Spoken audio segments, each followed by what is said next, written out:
ከፊልም ቤት እስከ ሱዳይስ ቤት ይህን ያልኩበት ምክንያት አለ ልንገራችሁ። እኔና ታላቅ ወንድሜ በሁለት ዓመት የሚበልጠኝ ሰይድ የሚባል ወንድም አለኝ። ሁሌ ፊልም ቤት እናይ ነበር ህፃን እያለን ቢያንስ በ7 ዓመታችን ጀምረን ከፊልም ቤት አንወጣም። በቃ እንዲህ ድክ ድክ ማለት ከጀመርንበት ነው ጀምሮ። እዚያስ ደጋ ላይ አንድ ፊልም ቤት አለ፣ እንድሪስ ሰይድ የሚባል ፊልም የሚያሳይ 30 ሳንቲም እየተከፈለ ይታያል።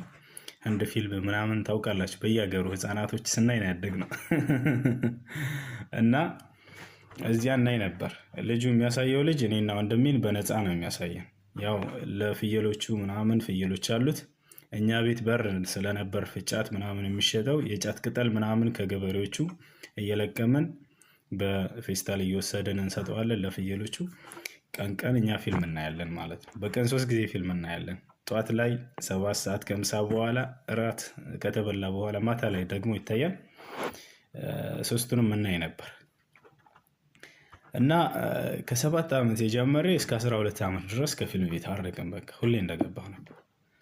ከዚያ በስተመጨረሻ የአላህ እንትን መጣልኝና የአላህ እዝነት ምን በለው እንዳጋጣሚ የሆነ ቀን ላይ አልለቀምኩለትም ነበር። ለፍየሎች የሚበላ የጫት ቅጠል ማለት ነው።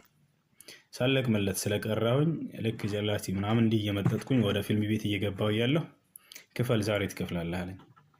እሺ ብዬ ከፈልኩት። ግን ለምንድን ነው ያስከፈለ ብዬ ሳስበው በቃ ስንት ዓመት እስከ ዛሬ ስለቅምለት ቅጠል ዛሬ ስላለቀምኩለት ብቻ እንዴት ክፈል ይለኛል ብዬ እልህ ያዘኝ። ያው ልክ አለብኝ በቃ ላይም አልኩኝ። እለኛ ትቤት ያለብኝ። ከዚያ ወጣሁኝ በራሴ ጊዜ ማልኩኝ። ወላሂ ለአዚም ወደዚህ ፊልም ቤት ድጋሚ አልመጣም አልኩኝ። ከዚያ ሌላ ፊልም ቤት የለም። የት እሄዳለሁ? ቤቴ ቁጭ አልኩኝ ለብዙ ጊዜ። ሲደብረኝ የት ልሂድ አሁን ምናምን እያልኩኝ በቃ ፊልም ማየቴን አቋረጥኩኝ። በቃ ማልኩኝ። ከዚያ ቢያንስ እድሜ ያኔ ልክ እንዲህ እንዳቋረጥኩኝ ወደ 12 ዓመት ከምናምን ነበር። ከዚያ በኋላ ምን አልኩኝ፣ እንዳጋጣሚ ተኝቼ የሚገርማችሁ በህልሜ የሆነ ህልም አየሁኝ። ያ ህልም ነው ወደ ዲን እንድመለስ ሁላ ያደረገኝ። ከዚያ በፊት አባቴ ሁላችንንም ቁርአን ቅሩ እያለ ይደበድበን ነበር።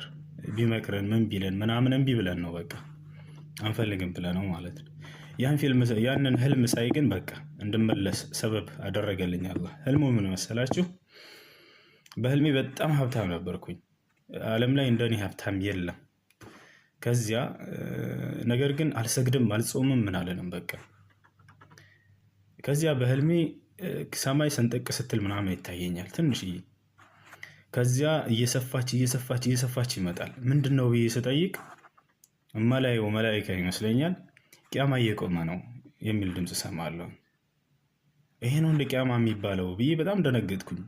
አዎ ምናምን ያቺ ቀዳዳዋ ሰማይ ላይ የተከሰተችው ቀዳዳ እየሰፋች እየመጣች ነው። በቃ ቂያማ እየቆመ እንደሆነ ተረዳሁኝ። አለቀስኩኝ ምናምን። ሶላት ልሰግድ ስል እዚያው ያለሁበት አትስገድ ዛሬ መስገድህ ምንም አይጠቅምህም ይለኛል። አቋርጠዋለሁ። እንዳለ ሰራተኞቼን እኔ ጋር የሚሰሩትን ያለኝን ገንዘብ እንዳለ ለድሃ ስጡት እላቸዋለሁኝ። ዛሬ መስጠት አይጠቅምህም፣ ተቀባይነት የለውም፣ ምክንያቱም ቂያማ እየቆመ ነው፣ እስከ ዛሬ ጊዜውን አሳልፈዋል የሚል ድምፅ ሰማለሁ። በጣም ተጸጸትኩኝ።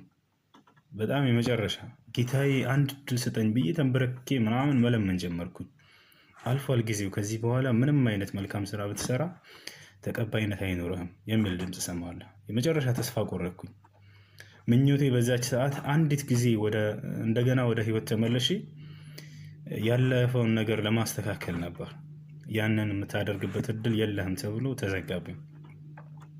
ልክ እንደዚያ እያለህም ባነንኩኝ። እስኪነጋ ድረስ በጣም አጣደፈኝ። ቶሎ ነግቶ ወደ መስጅድ እስክሄድ። ከዚያ በፊት መስጅድ መሄድ አልወድም ነበር። ፊልም ቤት ነበር ያደግነው። ከዚያ ነጋ ምናምን ቶሎ ብዬ ወደ መስጅድ ሄድኩኝ።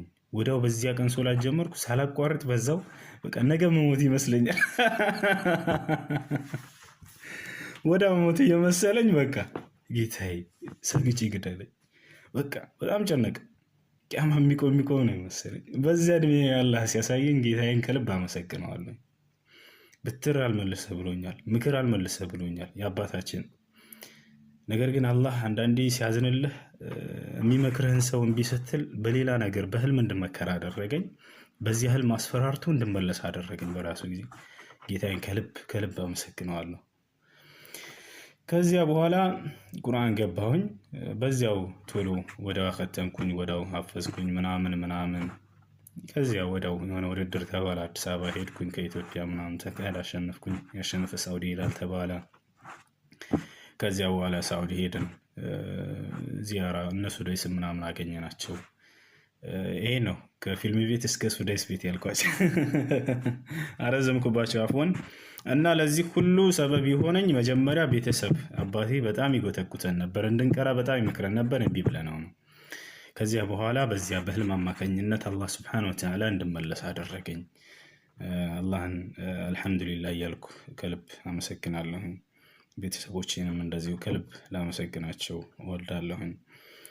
10ኛ ጥያቄ፣ ለእኛ ለተከታዮች ልባዊ ምክርህን እንድታስተላልፍልን እንፈልጋለን። ለወላጆች ምን ትመክራለህ የሚል አለ ከላይ። ወላጆች ልጆቻችሁን መልካም አርአያ ይሁኑላቸው። እናንተ መጀመሪያ ልጅ የእናት አባቱን እያየ ነው የሚያድገው። እናንተ ተመልሳችሁ ስታዩ ልጆቻችሁ የእናንተን ፈለግ ይከተላሉ። አንደኛ እሱ ነው። ሌላው ነገር ልጆቻችሁን በደንብ ተከታተሏቸው፣ በደንብ ተቆጣጠሯቸው። ለዲናቸው ትኩረት እንዲሰጡ አድርጓቸው። ወደ ትምህርት ቤት፣ ጥሩ ትምህርት ቤት እንዲማሩላችሁ እንደምትፈልጉት ሁሉ ጥሩ የቁርአን መድረሳ እንዲማሩላችሁም አስተዋጽኦችሁን አበርክቱላቸው፣ ትኩረት ስጡላቸው ብዬ እመክራለሁ። ሌላው ነገር ለእኛ ለተከታዮችህ ልባዊ ምክርህን እንድታስተላልፍልን እንፈልጋለን። ከዛም ያጠር ያለ ስቲለዋ እንድትጋብዘን አክብራን ስለመጣ እናመሰግናለን ይላል። ለእናንተ